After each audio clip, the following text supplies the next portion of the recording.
music and art and things like that do sort of put a salve on the wound, you know.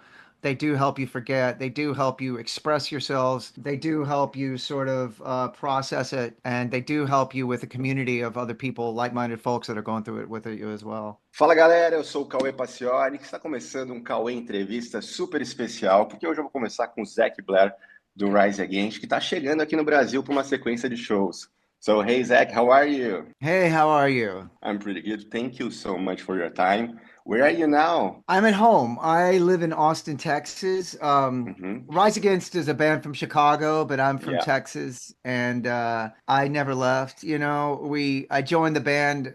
Oh, geez, in 2007, so like January of Mm-hmm. 2007, and the band was so busy at the time, and has continued to be so busy.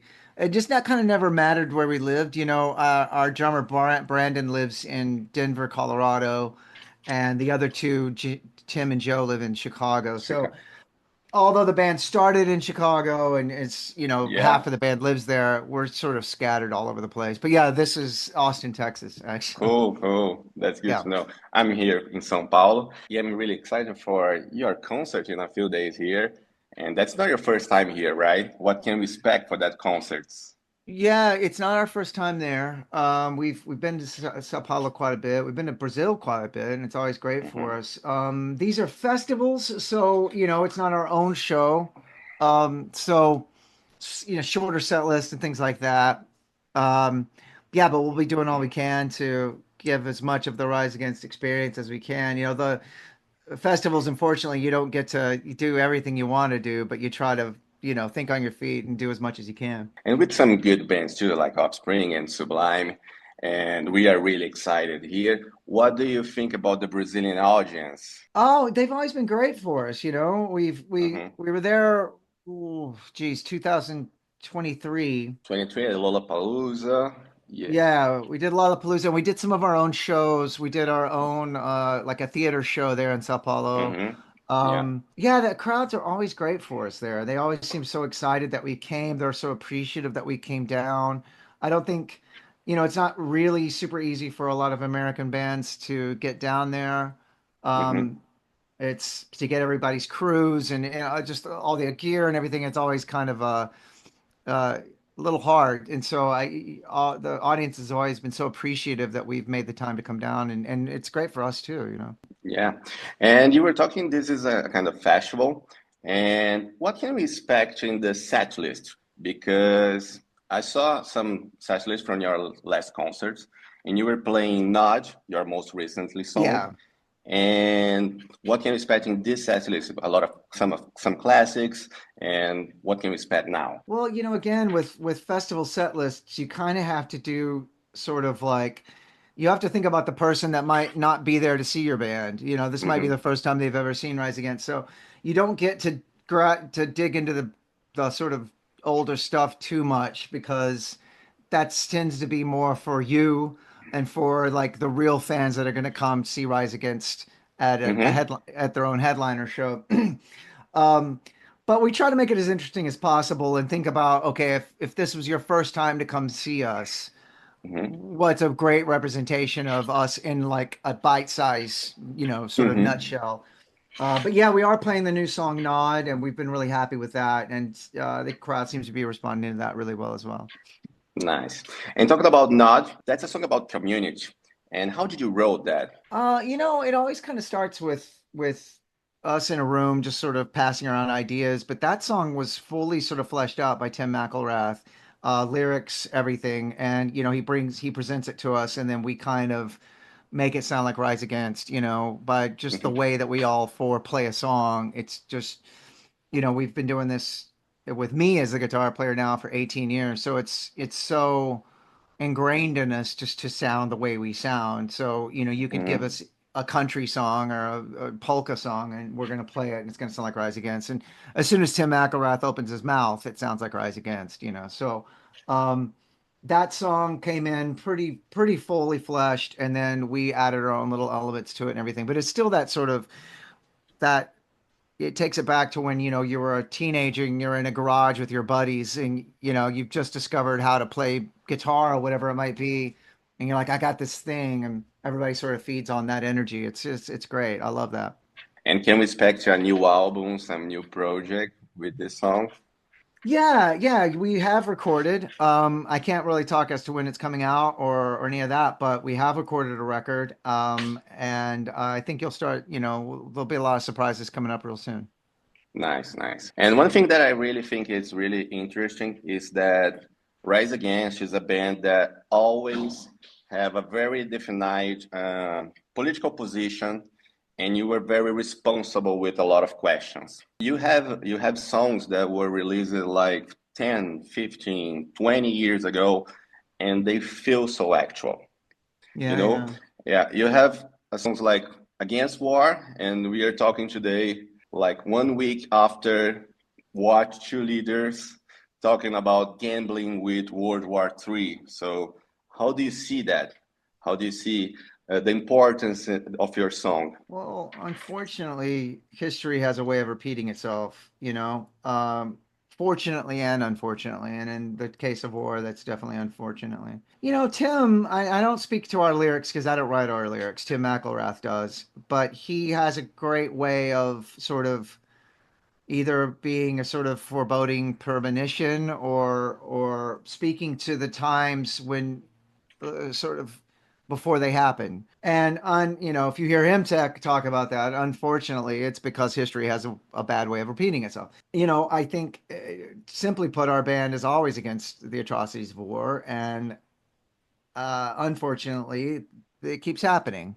Unfortunately, it's land grabs, and it's about the wealthiest 1% of this world that are kind of um, basically doing a pissing contest. That's what it always is.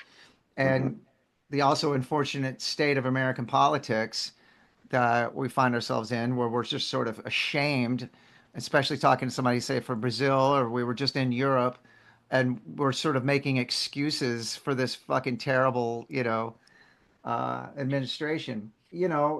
I don't have a good answer for that. I think unfortunately, our lyrics from the past are still relevant when it comes to things that are happening now.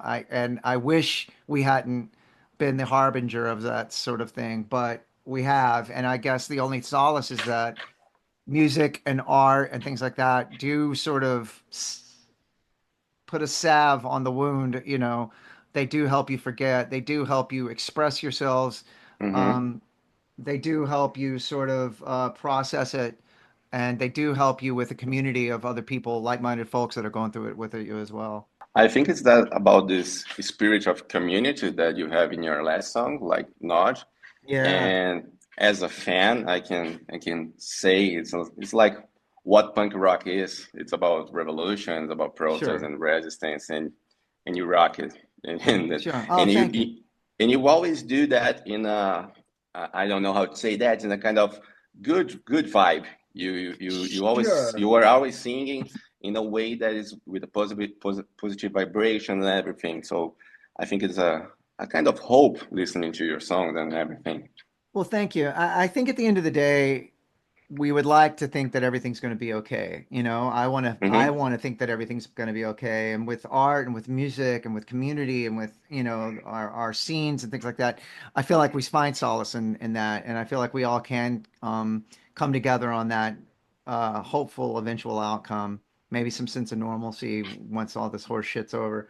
But yeah, no, it is does speak to these current times because especially in the states where, trans folks and LGBT rights are getting pulled away, and DEI uh, practices are getting rolled away, and people that are just coming trying to come to the states for a better hope of life or a better quality of life are getting sent to fucking camps, and you have to believe that things are going to get better. You have to think that this can't be the way it's going to be for the rest of our fucking lives.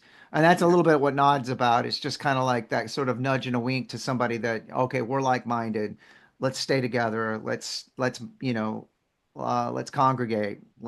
cool, I see you, you see me. We're nice. partners in this.